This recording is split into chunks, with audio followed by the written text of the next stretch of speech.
Bu nasıl? İşi bukanı görtürsüler. Xudo xolasa bugün 2025 yıl 11 sentyabr.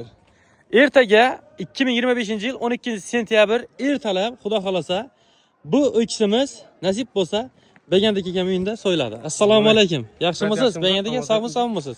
İşonch joyidan deyiladi, albatta. O'zlari göz bilan ko'rib, qo'l bilan tutib oladilar. Xudo xolasa. Ertang Xudo xolasa 12 sentyabr ertalab nechada keladilar? Ertalab 7 ga borasiz. 7 ga boradilar. Nomerlarni ham qoldiramiz, hurmatli obunachilar. Ertaga 7lab Ismoilishan Progressda, ya'ni Hazaras Progressda, bilasiz, yana 22-son maktabi shuni yana ko'razman qo'yibdilar. Bir de katta kichil o'zi ko'rib qaytib o'tdi.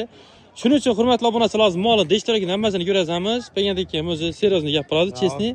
Yana shuni o'tgan safar ham ko'razdik o'kislarni. Hammasi o'zlari odamlar ko'zi bilan ko'rib olib ketganlar. Buni yonida shu hammasi yonida turadaqmi? Havo kellasi, tuyoq hammasi elatdagi so'roq odamga beramiz buni, xudo xolasa. Beres, birinchi so'roq odamga. Ketdi. So'roq odamga beramiz. Bo'ldi. Obunachilar endi yaqin ko'rasiz desizlar, yana yaqin ko'razamiz, qarang. Qo'lni.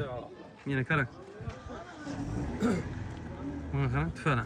Loppagan bu. Havo yaqin olan tegsa joy. Loppa narsa ekan. Buni bera baylashdan sebep görsün xalq.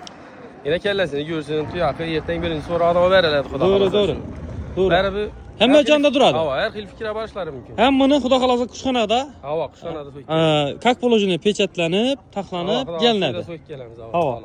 Albatta hurmatli obunachilar, elotdoshlar buni bir jo'natib qo'yasizlar, elotdagilar, do'st birodarlar.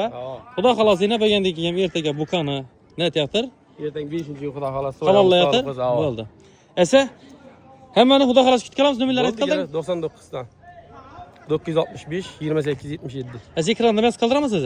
Sog' bo'ling, omon bo'ling. Mazaliga yetmay desalar kelaversinlar, xudo xolasa. Bo'ldi.